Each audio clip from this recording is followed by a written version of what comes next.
Hello there, and welcome back to episode 15 of my Rimworld Archonexus gameplay series. We are facing quite a difficult situation overall here. Food's almost gone, Huntsman lost his leg after he married Lissa, and all in all, we are slaughtering lots of our donkeys just for the sake of getting new food into our possession. I'm not that super happy with the situation, but hydroponics research is up ahead of us. Technically, we are able to fetch up enough power quite quickly so that it should be not much of a big deal to sort out the situation. So for today, I got a couple of things on my mind. First off, I want to create a security perimeter for my power production. You know, this area here is vital for the colony. We'll have basically no future if that's not functional. So we're going to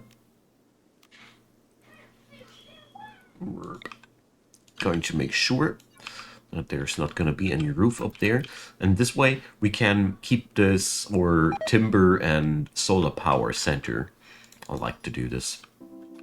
In the meantime, Huntsman and Nater are completing the fortifications. I'm still not quite sure what kind of trap system I want to install. I'm down for wooden spiked traps, but then again, wooden spiked traps are quite resource intense. And the saguaros are quite work intense, so yeah. It's a little bit of a tricky situation, but we'll be getting there, I guess. Alright. But these fortifications here will definitely slow down the enemy next time when we have some problems like that again. Last raid was really problematic, that's for sure. So, Zoe's emergency descent. So, we could get ourselves another person into our colony, Kyle the Nudist. Alright. Talent-wise, this guy is really amazingly good. It's just a very small scar, but sadly, slowpoke colony, man. And so, well, I'm very interested in that, honestly.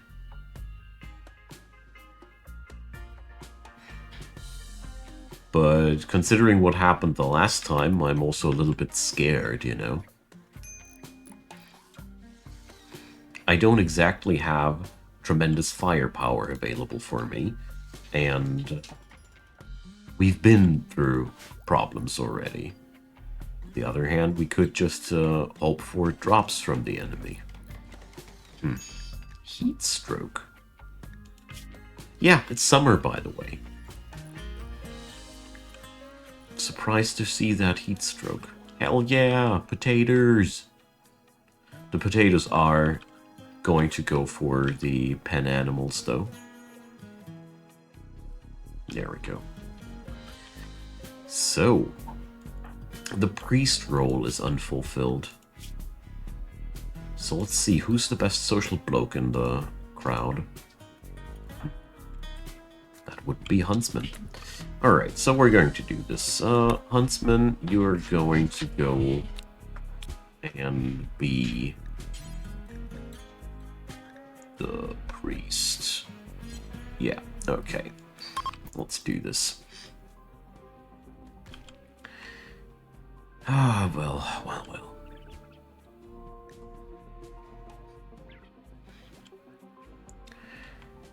Well, gonna take the risk, I just decided. We're going to take the risk.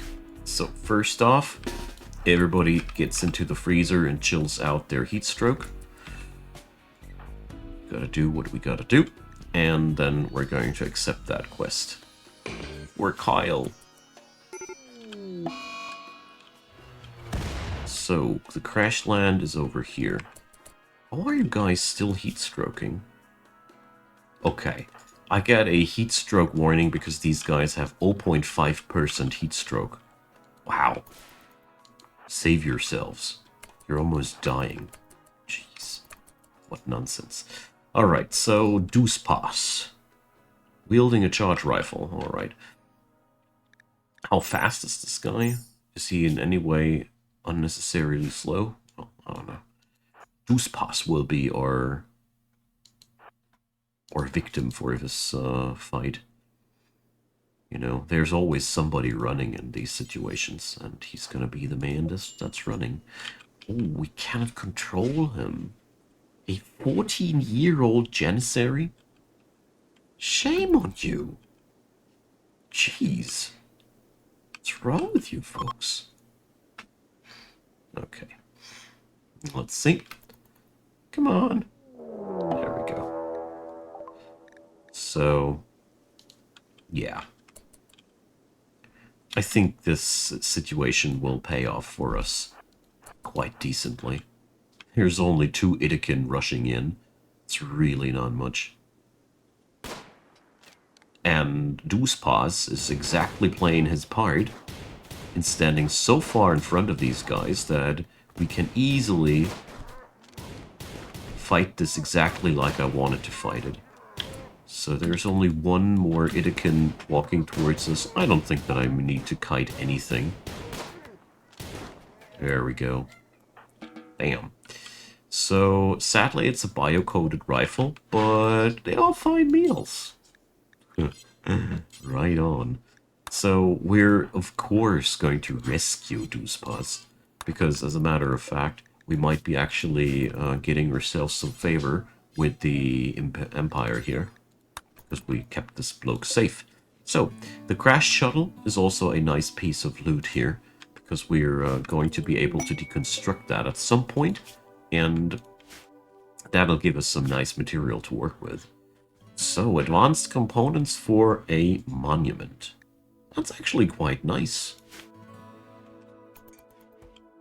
Considering the fact that I'll need advanced components anytime in the future, soon, not soon, but it's still going to be very valuable. So, oh boy. Somebody crash landed. Sheriff named Tiana. Let's see. Greedy and tough. Well, the tough trait is actually really, really good. I'm gonna rescue that girl.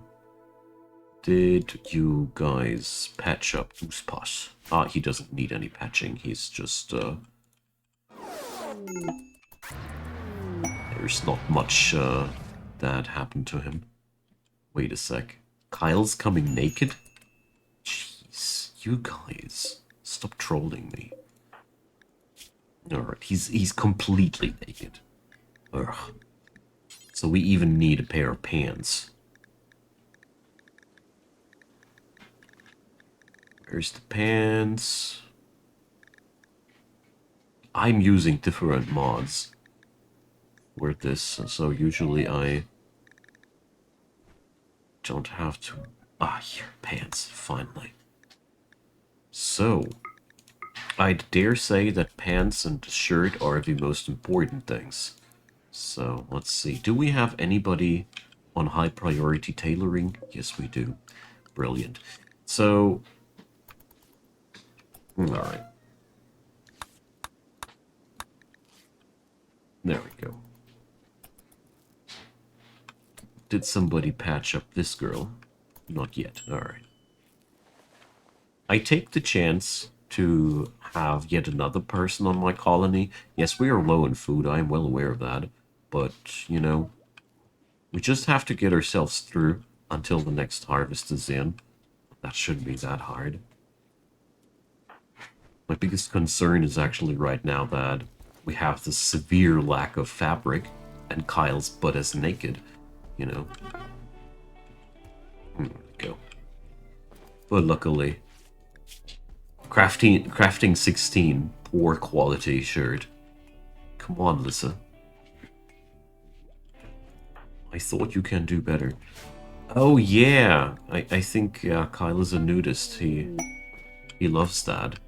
But it's a masterwork cowboy hat. Priorities. Priorities.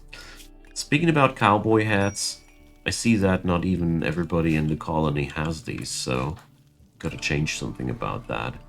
And Kyle, you will receive... Where's the great bow? The recurve bow that I once had. Gone. Huh? Well, whatever. I had to pick up this guy because he's just that good. Alright, and Tiana joined our course as well. So all of a sudden we have a huge colony going on for ourselves. Jeez. So the very first thing that I got to do is we got to start converting people now. So Tiana will be the first person we're converting. And there's the hydroponics. Brilliant. So I already figured that I want to have the room back here for my hydroponics. So we're gonna do it. I see this as a pretty easy undertaking altogether, because we got actually quite a lot of material here to work with, you know. There we go. So a project is declared. Beautiful. So I need somebody with a decent resting chance. There we go. So there goes the next conversion. But the good part is that this time it'll be a lot easier, since we can now do real shenanigans. So conversion ritual. Boom. Not Isa, but Tiana. Let's start that right away. Bad Sulfu are raiding us. Come on, dudes. It's Neanderthals, so it's actually a really dangerous situation to be in. It's quite a lot of them, and they're attacking immediately. So we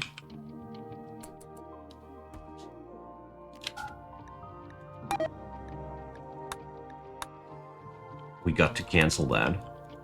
And I think I successfully...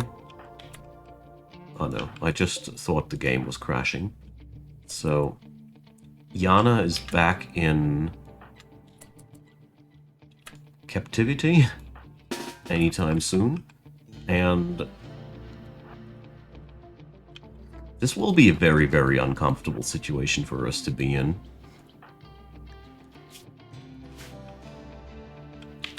Oh, we have a hole in the wall. Nice.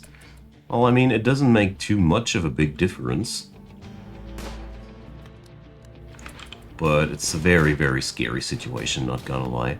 Neanderthals, they are slow, but they hit like a truck. And it's really hard to stop them as well. So what we gotta do here is we got to kite that party as much as possible. And use the fact that they are slower than us. Focus our fire. And keep running. It's our only hope in this situation. We keep running, and we always shoot the person who's up front. Like this dude. There we go. And now we run again. So first person run into a steel trap, which is really our good stuff here. Alright. And we run again. So, if we're unlucky, these blokes are going to bust down our wind turbines now. But, well, you know, that's Neanderthals, you see? These guys. We put so many effing bullets in them, and, you know, still moving. Still doing the Schwarzenegger thing. Damn. Alright, but, as you saw, the trick is all in the kiting. The trick is all in the kiting. They're slower than your guys, and you can totally outplay them because of that. So, the losses of our of the attack, one cooler and one door. I think that's pretty okay. given the fact that we just got raided by a couple of Neanderthals. That interrupted my conversion ritual. Like savages.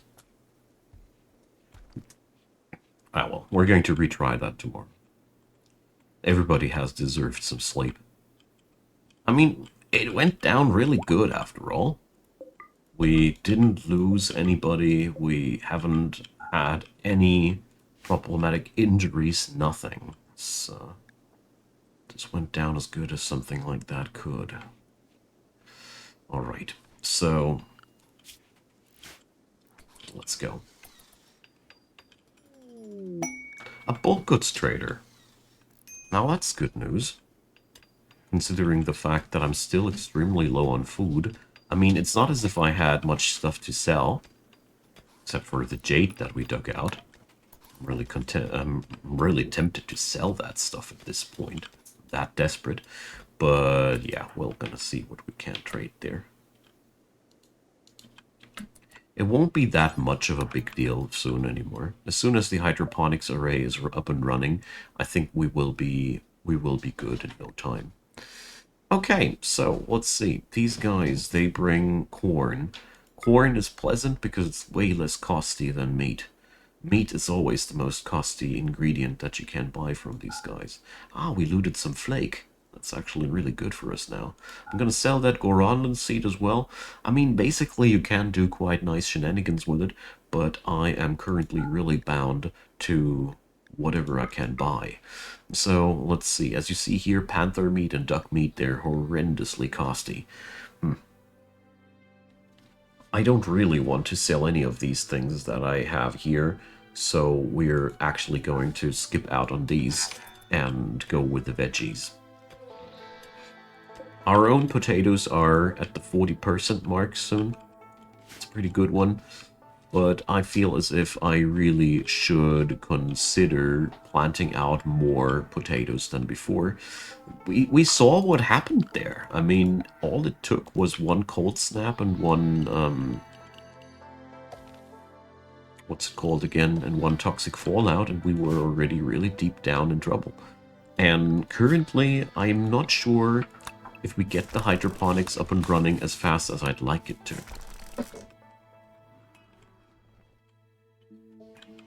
Surely not too convinced about that. How did my shelf get destroyed here? Questions. I demand answers. So we even struck compact machinery here. Brilliant. So it's getting better and better here. And my man Snuff finally wearing a fine cowboy hat. Like to see that. Okay. We'll need quite a lot of power generation for a hydroponics array. Luckily, we're in the desert, so sunlight will always be available for us.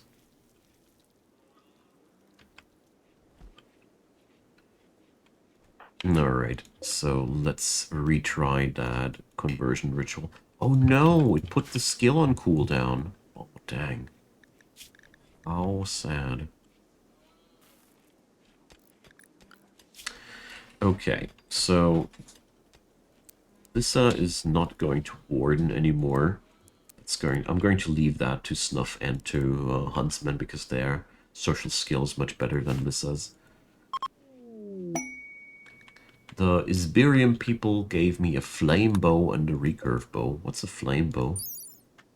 Incendiary arrows. Biotech. Yeah, I just wanted to say I don't know about these yet. This is scary. I am very happy that I know about these now, because this is something I should take care of, or pay attention to if we're being attacked by outsiders. Boom rats! So, the boom rat migration, my friends. It's the season to hunt the boom rat, my man. Right. That's a lot of boom rat.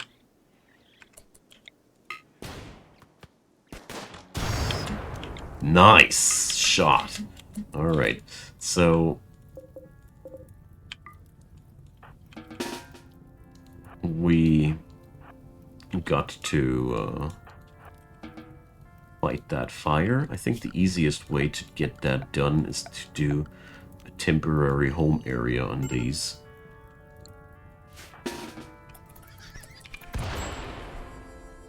There we go. So I'll be okay with that. But everybody grabs a boom rad and gets it home. Basically, we could get ourselves a couple of them more, but honestly, we got other things to do. There we go.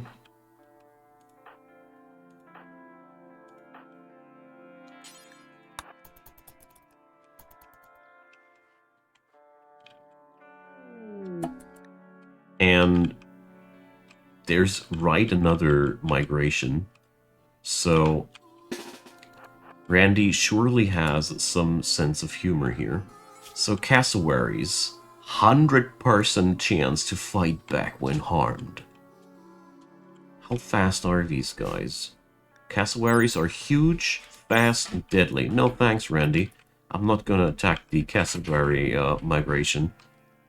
It's a nice trap, but I'm not gonna fall for that. Because if these guys go into herd revenge, I don't think we're gonna be killing them fast enough. It's one of those situations you can't lose your entire colony to. Getting run down by a couple of walking birds. No, Randy, you're not getting me that easily. But nice try. The boom rats we have hunted will get us through a couple of days again, so we're slowly getting ahead. Very happy to see that we're digging out some component out of our irrigation chamber, hydroponics chamber to be. So let's repair that cooler before something bad happens again. Alright. It's really nice that we got so many people now in the colony. Like, seriously. It's finally not a tiny colony anymore. We've spent a lot of time with being almost dead in this run. We really, really did. Okay, so that's going to be the sun lamp. That's also the reason why we had to lay wire inside this entire thing. I think we're going to smooth the surfaces here so we can hide the wire sneaky in the walls. I do like that. Looks a lot nicer. In this run I don't have subsurface conduits, which I usually always use because it looks darn ugly to have everywhere those power cords, but you know. It's vanilla, isn't it? Okay.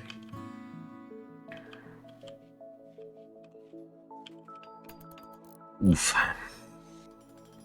The attacks of our enemies are getting scarier and scarier. I'm very happy that we're featured by now so many people to rely on that we can get our jobs done quickly. We can plant out new saguaros here. So I actually will expand the grove now because I came up with the conclusion that I want to have wooden spike traps here in this place. And the only way to facilitate that for real is by getting that grove here truly set up. Okay, so we're going to set up a couple of wooden spike traps. Boom, here we go. It's a nice start. They aren't that super powerful, but, you know, they're better than nothing. And there is a boom rat duster in the making.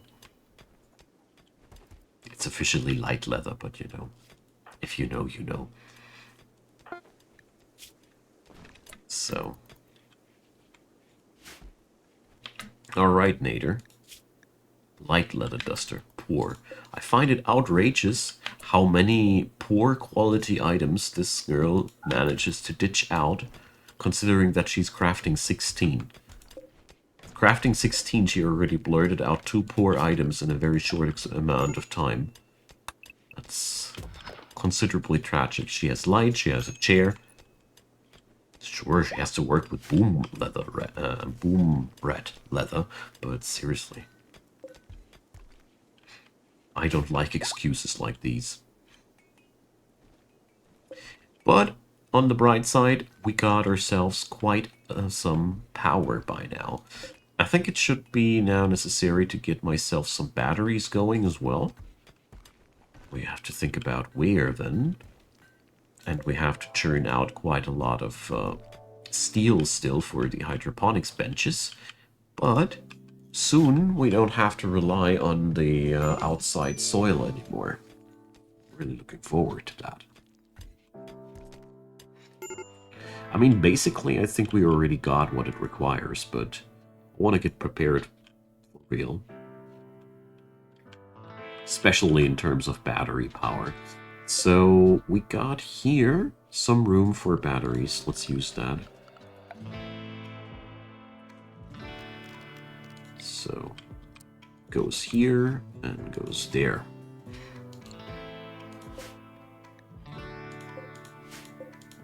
And then we just have to expand the power conduits a little bit more. Not quite sure. Let's do this step next because it's really important. There we go.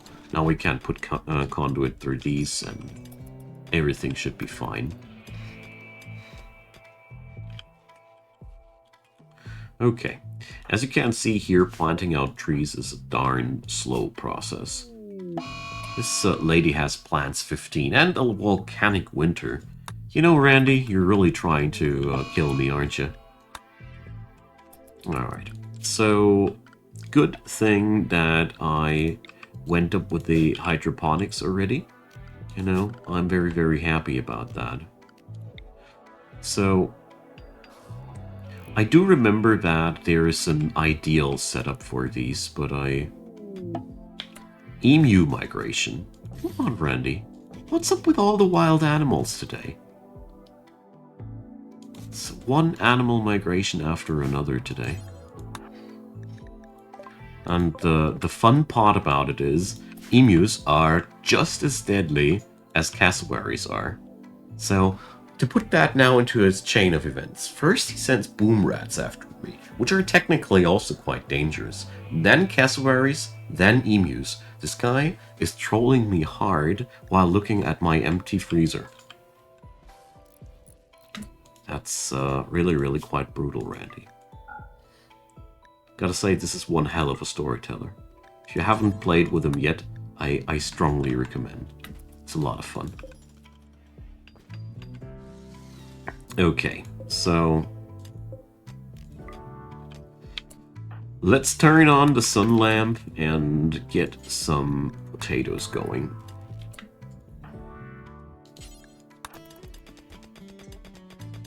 Because really, we need something that grows quickly. And hydroponics, they have the big advantage that we shouldn't put potatoes into the hydroponics. Wait a sec. This ain't smart. If you have hydroponics, you should not plant out potatoes, because potatoes have a very low fertility sensitivity. And that means, in understandable words, that they will grow not as fast as other stuff will do in hydroponics, because potatoes just don't care about how good the soil is. As long as there's something to grow, they grow. Alright, we hit 0 days of food expectation, so goodbye, donkey. You'll end up in the stew tonight.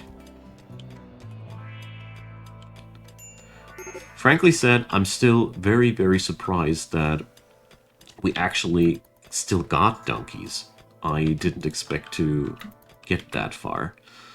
So, Kyle is actually a grade 7 cook. All praise Kyle. We finally are not going to suffer from regular food poisonings anymore, only from irregular food poisonings. It's a start, I'd say. Okay, so we cashed in all the steel that we could, and the morale is really bad, sadly. So I'm going to expand my base a little bit here, so we can dig out the rest of that stuff without inviting enemies. And just wanted to check if that hole in the wall has been filled. So a volcanic winter is not nearly as dangerous as a toxic fallout is. As a matter of fact, a volcanic winter in the middle of the summer, as we are experiencing it here, is actually one of the most harmless ways of getting through a volcanic winter that I know of. So, how's the conversion of Tiana? Well, we're getting there. It's still taking a while. So we're going to end this episode now with another conversion attempt, ritual and all. And what's left to say is, thanks for watching, everybody. Leave me your comments down below. I'd be really, really happy to hear back from you. A thumbs up and a subscription would be wildly appreciated as well. And if you want to have even more from me in terms of gameplay and whatnot, check out my secondary gameplay channel. There's a link in the description box in the topmost comment. And once that thing hits 1,000 subscribers, I'll be publishing even more stuff there daily. So thanks for watching yet again. Have a wonderful day. See you soon.